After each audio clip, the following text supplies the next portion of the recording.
Podcast.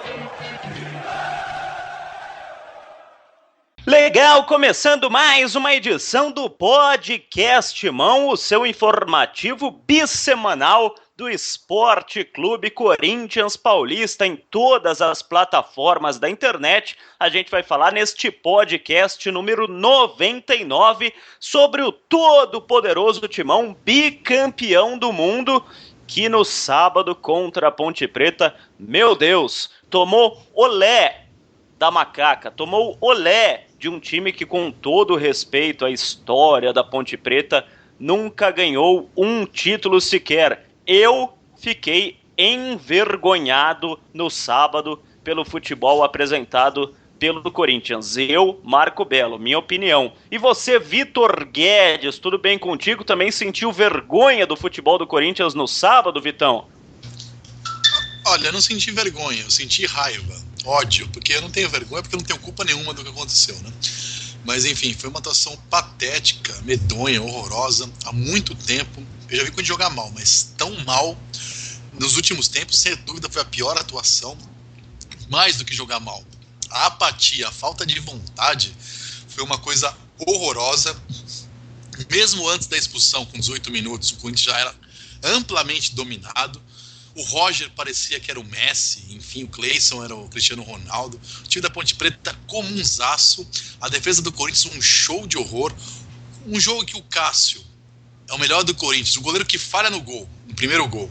Quando o goleiro falha no gol e é o melhor do time, é que é o Armagedon completo, assim, uma atuação muito ruim do Corinthians, assim, abaixo da crítica, mesmo de um time que vinha jogando mal. Eu fiquei com bastante raiva, Marco Belo. Pois é, desde o começo do jogo, como disse o Vitão, esse negócio de o Balbuena foi expulso, tava com um a menos, pra mim não é desculpa, porque o Cássio já tinha salvado uma bola e eles já tinham perdido outra, e aliás em cima do Balbuena, né, foi a pior partida disparada do Balbuena que eu vi. E Teleco, até pra você dar o seu boa noite, boa tarde, bom dia aqui, muita gente acabou falando que os jogadores foram tão displicentes que foi por querer. Você acredita nisso, ou é teoria da conspiração, Teleco? Acho que não, Marco Belo. Bem, primeiro, boa noite aos ouvintes, aos meus colegas de bancada, Vitor Guedes e Marco Belo, nesta mesa Skype. Eu acho que o que vai acontecer é o seguinte: vai começar a ter muita pressão e nessa hora começa a fugir os ratos do navio, né? Por enquanto eu vejo todo mundo defendendo o Cristóvão, né? Até o Christian hoje fez mais uma defesa do Cristóvão, mas é mau resultado em cima de mau resultado. Eu inclusive vi uma coluna hoje, né, Marco Belo, você falando que o Corinthians não estava esperando grandes coisas do Cristóvão, né? Só se fosse um desastre mesmo.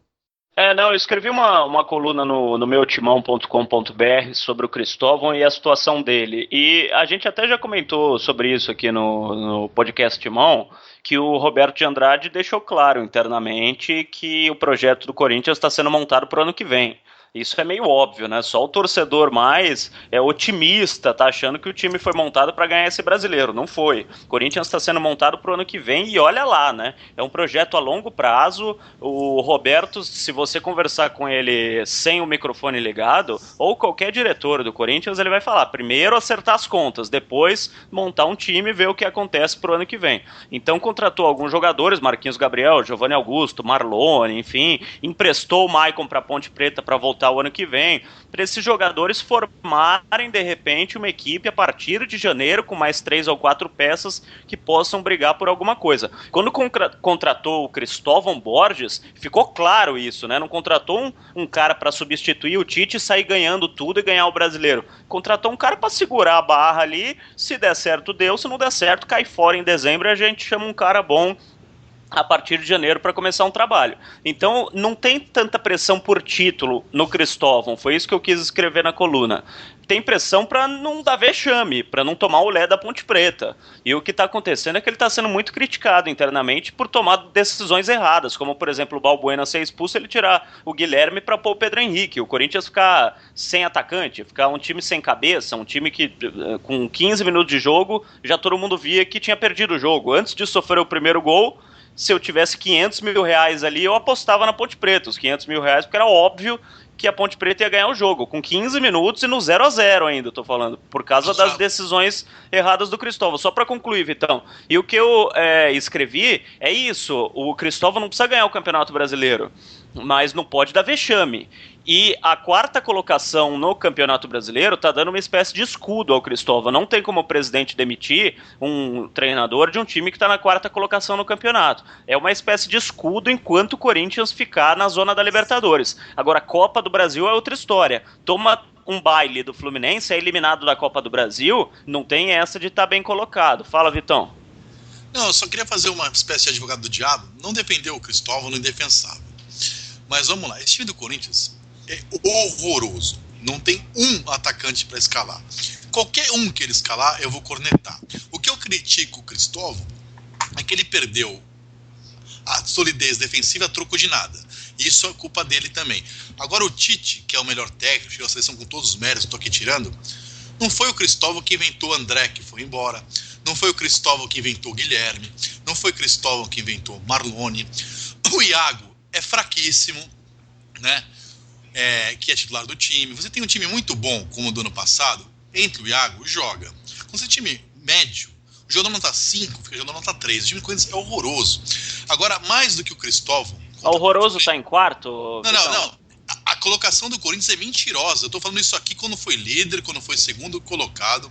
A colocação do Corinthians é mentirosa. O Corinthians foi eliminado com o Tite do Paulista e da Libertadores.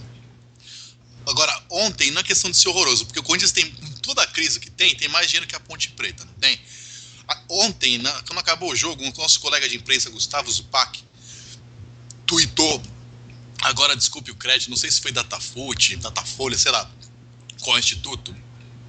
Christian, volante, não fez uma falta e não fez um desarme. Elias, não fez um desarme. Olha, volante que não faz desarme é garota de programa que não faz basquete. Me desculpa, o que serve um volante que não faz um desarme e uma falta? O Corinthians não correu em campo. O Corinthians ficou entregue. Depois que tomou o gol... Você está querendo dizer que os jogadores... foi vergonhosa a atuação dos jogadores. Eu não sei fizeram corpo mole. Fizeram. Eu não sei se o objetivo é derrubar o que eu estou dizendo isso, porque eu não tenho prova e não tenho certeza até disso. Mas que ficou claro. A má vontade do Corinthians, uma empáfia, uma coisa sem vontade... Assim como você apostaria seus 500 mil, também apostaria em mais. Depois que tomou o gol, Belo, o Corinthians jogou para perder de 1-0. Depois que tomou 2-0, jogou para perder por 2-0. Quer dizer, isso é um absurdo. Eu só discordo, Vitão. Vitão, com 5 minutos de jogo, 5 minutos, estava no começo do jogo, a bola foi assim, do Wendel pro Balbuena, pro Iago, pro Fagner. Do Fagner voltou pro Iago, pro Balbuena, pro Wendel. Do Wendel ela voltou pro Balbuena, pro Iago, pro Fagner. Com 5 minutos de jogo, antes da Ponte Preta dar o primeiro ataque. Isso não é corpo mole dos jogadores. Eu concordo com tudo que você falou. Inclusive o Christian falou sobre isso, falou que ele precisa melhorar, que ele não fez nenhum desarme, enfim. Eu acho que os jogadores realmente não jogaram nada e foi estranha, no mínimo, a atuação da maioria dos jogadores do Corinthians. Agora, esse negócio de tocar do lateral esquerdo, passar pelos 2 zagueiros pro lateral direito, pelos 2 zagueiros pro lateral esquerdo, isso não é jogador que faz com 5 minutos de jogo, não. Isso aí é ordem do treinador para gastar a bola, para gastar a posse de bola e ver o que vai rolar no jogo. Ou seja, eu acho que o Corinthians já entrou esquisito por ordem do treinador. Alguma coisa já aconteceu no vestiário ali. Mas deixa eu ouvir o Rodrigo Vessone, dar o seu boa noite, boa tarde, bom dia e entrar nessa discussão também, Vessone. Tudo bem? Tudo bem, Belo. Desculpa o atraso aí, a galera toda. Boa noite, bom dia, boa tarde para todo mundo. É difícil falar desse jogo, ao mesmo tempo que é fácil falar desse jogo contra a Ponte Preta, porque o time não jogou nada, não fez nada, não foi chutar a primeira bola aos 45 do segundo tempo. É difícil para tentar entender como chegou a esse nível, né, de futebol diante da Ponte. Eu enxergo basicamente dois motivos para tentar explicar essa situação de fora, assim. Então, na minha visão, esse sistema com 3 volantes não deu certo, não tinha dado certo contra o Vitória, e pegou um time um pouco melhor armado e melhor também, e deu no que deu. Então, acho que esse foi um motivo. Outro motivo, a ausência do Bruno, para mim também é uma ausência preocupante. Ele tinha jogado 21 partidas, as 21 partidas do Corinthians no Brasileiro, todas ele estava em campo. Ele era o principal ladrão de bola, não do Corinthians no campeonato, do campeonato inteiro. É o cara que agredia a marcação, que tomava bola, é o cara que mais tomou bola no campeonato. E não é coincidência que você perde esse jogador, até o Vitão estava falando do Christian, que não tomou nenhuma bola, etc. Você perde o Bruno, no primeiro jogo que ele não está em campo, o que acontece? O pior número de desarmes do Corinthians no ano.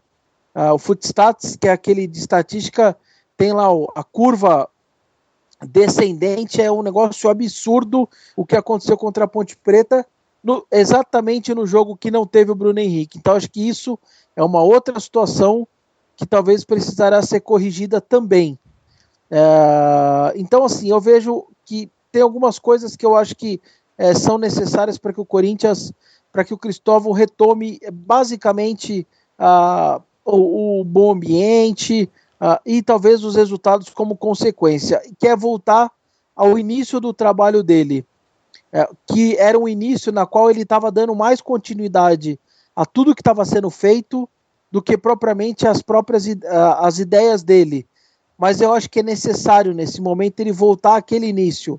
Qual é o voltar ao início? Eu vou só dar 2 exemplos.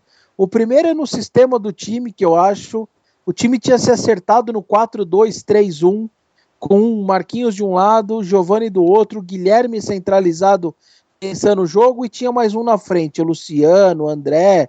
Então, assim, na Copa do Brasil, você põe o Danilo ali, que seja de 9, e no Brasileiro você põe o Gustavo, que fez o primeiro treino de hoje dele, aparentemente muito bem, uma força física enorme, foi para cima e etc.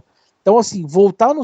Então, quer usar o Marlone pelo lado, no lugar do Giovani, pode usar, o Romero, mas enfim, voltar para o 4-2-3-1.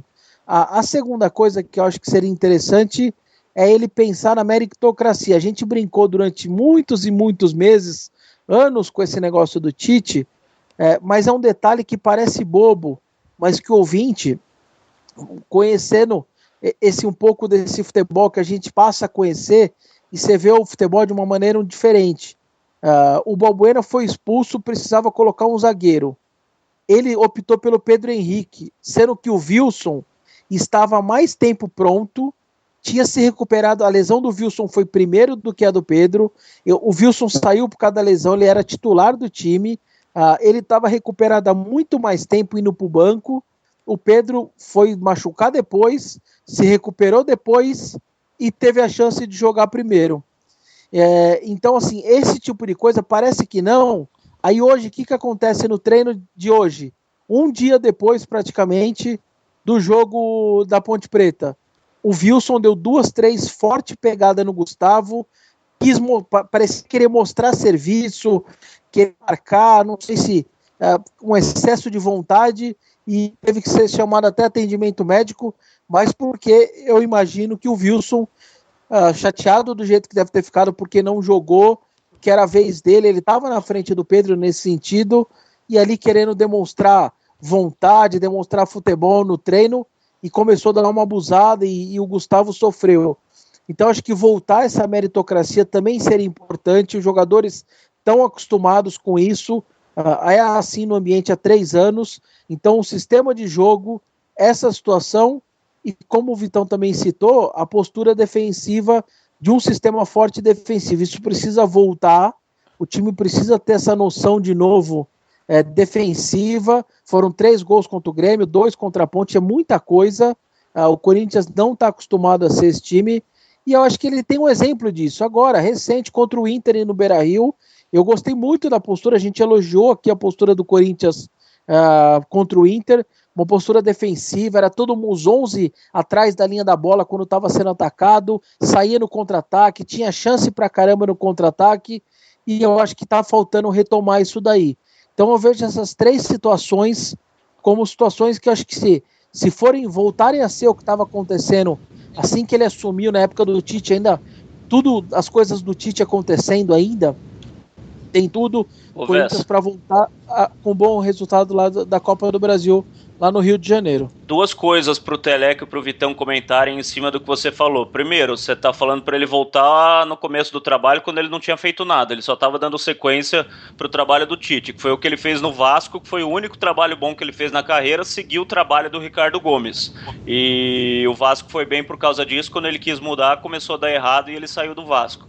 Ou seja, o Cristóvão, quando faz as coisas da cabeça dele, não faz direito, traduzindo o que o Vessone está falando. Segundo, meritocracia. Vamos só fazer a conta, desde que o Cristóvão chegou ao Corinthians. Primeiro problema, Cássio e Walter. O Walter deve estar puto, porque ele estava melhor, o Cássio saiu por lesão, o Walter estava bem, de repente o Cássio volta titular. Ou seja, o Walter deve ter ficado puto. Guilherme saiu do time, ficou puto, foi pra imprensa falar, tal, teve uma conversa especial com o Cristóvão, mas continuou na reserva e obviamente o Guilherme não tá feliz, até chegou a falar que não queria atuar de centroavante e tá atuando de centroavante, não tá feliz da vida. O Romero chegou a reclamar publicamente que não tinha chance, depois teve chance, agora saiu, tá na reserva do Marlone, não tem motivo pra tá puto, mas jogador a gente sabe como é. Giovanni Augusto, pra mim não tava mal, não era o pior do time, não era a solução tirar o Giovanni Augusto, virou reserva, contra a Ponte Preta entraram 3 e o Giovanni Augusto não entrou. Se eu sou o Giovanni Augusto, eu tô puto também, porque tava jogando bem, tava fazendo gol, era um dos artilheiros do time, é um dos artilheiros do time no ano e tá na reserva. Olha só o Cristóvão, não tô julgando, tô constatando em pouco tempo de trabalho quantos jogadores podem estar fazendo a casinha ali fora da equipe, ou seja, de conciliador ele passa a ser um treinador que pode estar sendo contestado dentro do elenco, e de novo, não tô julgando, tô falando em hipótese o que pode estar acontecendo. Queria saber o que o Teleco e o Vitão acham disso, em cima do que o Vessone citou, né, na tal da meritocracia, e eu tô meio que confabulando, desenvolvendo para ver se a gente chega a algum lugar em cima disso. Você falou de todo esse pessoal que tá bravo, né? E a gente tá vendo aí o Iago também continua jogando e tá jogando bem mal ultimamente, né? Então, não sei direito o que tá acontecendo. Outras coisas que eu vejo, do jeito que o time tá armado, jogadores, zagueiros mais para técnicos, como o Balbuena e o Iago, em vez de rápidos, eles voltam e meio ficam sozinhos e tomam aí dribles. Por exemplo, o Balbuena fez aquela falta porque ele perdeu na corrida, né? Se o time tivesse armado de um jeito diferente, talvez aquela bola não sobrasse daquele jeito, ou teria alguém na cobertura. Mesmo aquelas faltas que o Cássio anda fazendo para cima e para baixo, ele não ficava sozinho assim. Então, não sei, eu tô azedo, eu tô achando que tá tudo errado.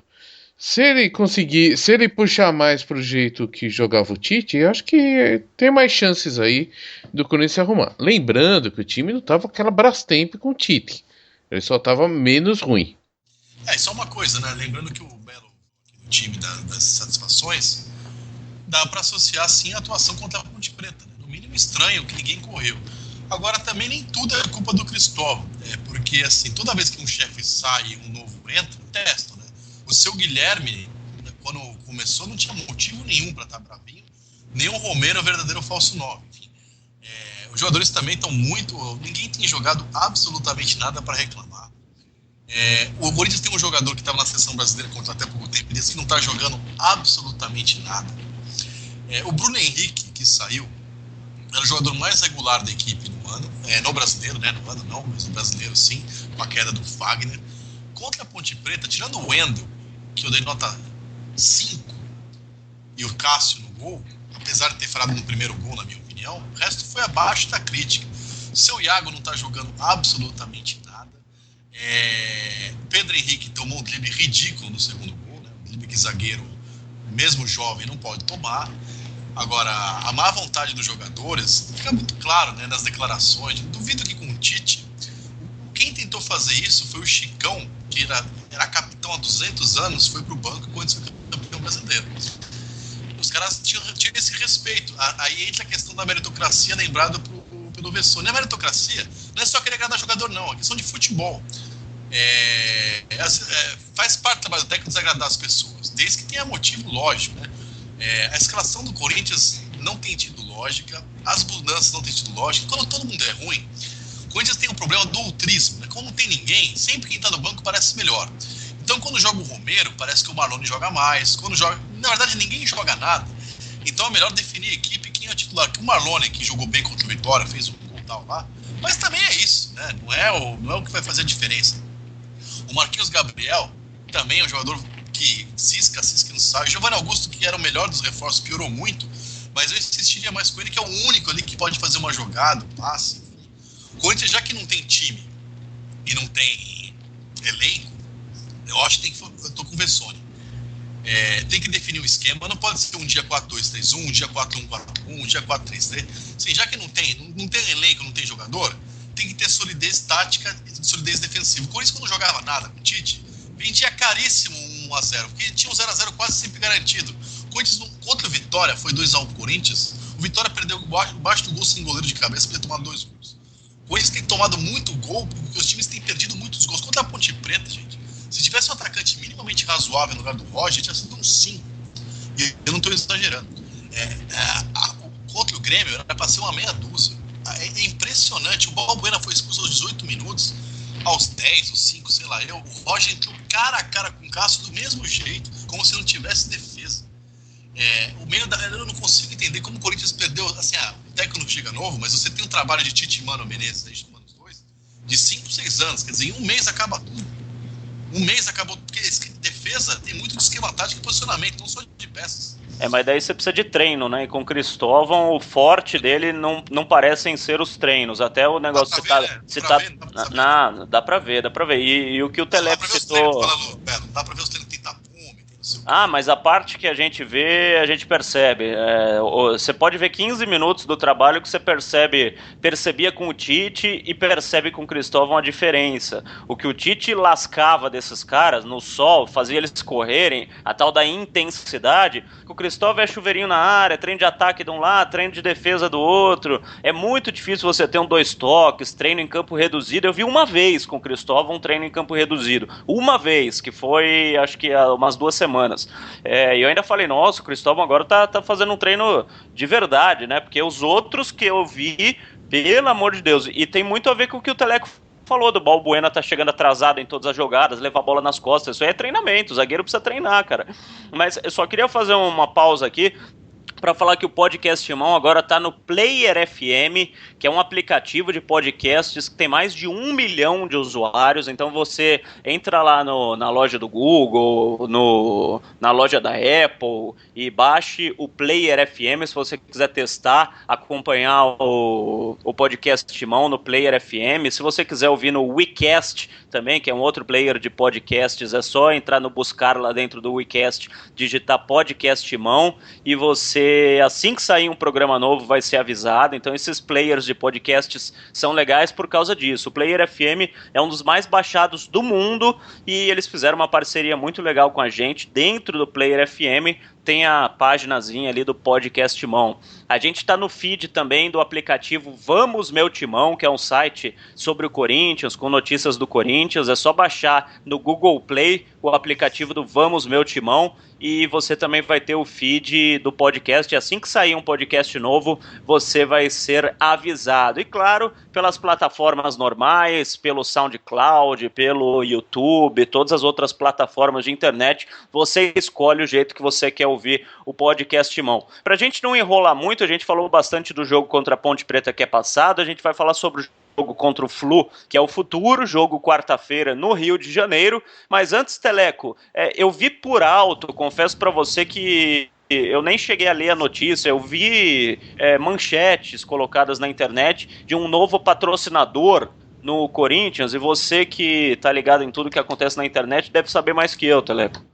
É isso aí, o Estrela Galícia, né? É o Estrella Galícia, que é uma marca de cerveja, tá aí para substituir a Ambev, né? Segundo saiu no GR, saiu primeiro no lance, né? Isso daí. Era esse que tava 99% fechado, Vessa? A princípio era isso. Agora internamente há essa discussão, porque o contrato da Ambev é um contrato que tem muita coisa envolvida, né? Tem o sistema todo do fiel torcedor, tem outras coisas, tem prêmios e etc. Todos os clubes têm acordo com eles, então não é uma rescisão tão fácil, não. Mas seria o que? Patrocínio não de camisa, então a gente está falando em placas, em venda dentro do clube, esse tipo de coisa. Aparece tá no definido, CT e no fundo das entrevistas, hoje em dia. Digamos que é discreto, né? Porque você não pode colocar cerveja direto na camisa, se não me engano. A gente vê o símbolo da Brahma e, que nem o Vessone falou, tem aquele negócio do fiel torcedor do... Como é que chama? Por um futebol melhor, né? Aquele negócio lá que o pessoal tem um site, você ganha desconto nos supermercados, essas coisas, né, Vessone? É isso. Então tem toda essa situação aí que vai ter que resolver antes dessa troca. Eu não sei, teria que mostrar e provar aí que vai ser algo muito melhor financeiramente para uma troca como essa, que os torcedores estão todo mundo já acostumados, enfim, tá meio ainda sem muita explicação sobre esse caso aí, Belo. Mas eu mando aqui um abraço pro diretor de marketing da Estrela Galícia. Eu mando um abraço pro diretor de marketing da Estrela Galícia, e se ele quiser, ele pode patrocinar o podcast Mão, que a gente explica direitinho o jeito que funciona esse patrocínio, e vai chegar direitinho a mensagem dele pro ouvinte do podcast Mão, pro torcedor do Corinthians, e quem sabe a gente sorteia uns barris de chopp, e daí a gente pega uns pra gente também, né, Vitão? Enfim, antes ou depois do name rights, vai sair isso aí, eu aceito. Eu aceito a minha 0, porque eu parei de beber, mas continuo mamando. Tá certo. Um abraço pra tua família, Vitão. Seguinte, Teleco. Fluminense e Corinthians, Corinthians e Fluminense, Fluminense e Corinthians. Primeiro jogo fora de casa, Copa do Brasil. O Corinthians sem o Romero, sem o Fagner. Sem o Romero não perde grandes coisas. O Romero tinha até perdido o lugar no time titular. Mas sem o Fagner, né? Tem palpite pro jogo, Teleco? 0-0. 0-0 no Rio de Janeiro, bom palpite do Teleco. Falando nisso, alguém acertou o palpite contra a Ponte Preta? Eu lembro que eu tinha votado acho que 1-0 pro Corinthians contra a Ponte. Empate, acho que ninguém falou que a Ponte ia ganhar. 0-0 palpite do Teleco, pra mim 1-0 Flu no Rio de Janeiro, que é um placar que o Corinthians pode reverter em casa. E você, Rodrigo Vessone? Eu vou no 1-1. 1-1 é um placar que na situação atual do Corinthians é para soltar fogos, com gol fora de casa ainda. Meu Deus. Vitor Guedes. Olha, o palpite do Vessone é a minha torcida, mas eu acho que vai dar Flu. 2-1 Fluminense. 2-1 Fluminense também é uma derrota, mas um gol fora de casa. Tá bom, os 4 palpites dá para reverter em casa depois. Enfim, vamos acompanhar esta partida quarta-feira à noite, às 9h50 da noite, no Rio de Janeiro. Como é que chama a cidade em que vai ser realizada a partida? Vocês lembram de qual? Mesquita. Mesquita, isso. No estádio Edson Bastos. Que é no Grande Rio, né? Sim, é Osasco deles, no grande Rio de Janeiro, mas na cidade de Mesquita, no estádio Edson Passos, né? No Edson Bastos, Edson Passos, o Corinthians enfrenta o Fluminense, e a gente, claro, vai voltar depois do jogo, mas no final da semana, para ou elogiar ou criticar, né? A gente tá aqui não só para criticar, quando tem que criticar a gente critica, quando tem que elogiar a gente elogia. A gente não falou do Chapão, mas enfim, é um assunto que a gente pode discutir também quando não tiver assunto tão quente, assim como, por exemplo, foi essa derrota péssima do Corinthians para Ponte Preta. A gente falou bastante do resultado de sábado e por isso não deu tempo de falar do negócio do Chapão, mas a gente vai ter muito assunto, afinal já estamos no podcast 99 e o próximo será especial, será o 100º podcast na mão, meu caro Teleco. E o Corinthians está bem perto, né, de fazer os 106 anos, né, Marco Belo? Que será... Pois é. Que será quando gravaremos o próximo podcast mão. Mas já que nós estamos no 99 ainda, quero dizer que foi, acho que, o melhor time que eu vi do Esporte Clube Corinthians Paulista, o time de 90. Qual a diferença do time de 99 pro time de 2000, Vitão? Enfim, 2000 ali foi em janeiro, o Campeonato Mundial, né? E foi campeão brasileiro em dezembro. A diferença é mínima, chegou o Fábio Luciano. Mas então janeiro, de 2000 é melhor. Sim. Mas 99 é melhor que o de 98, que 98 tinha Didi no ataque. Exato, não. De 99 era melhor, 98. E tinha Mirandinha. E tinha Oswaldo Oliveira, né, que continuou o trabalho do Luxemburgo, que pode nos remeter aos tempos atuais, né? O cara esperto continua o trabalho que tá dando certo. Boa noite, Marco Belo. Boa noite, Vitão. Boa noite, Bessone. E boa noite a todos os corintianos. Valeu, Vitão. Valeu. Um abraço, e como eu não sou teleco, mas eu vou imitá-lo, vai Corinthians. Falou, Vessa. Valeu, um abração. Termina aí, Teleco. Vai, Corinthians. Podcast.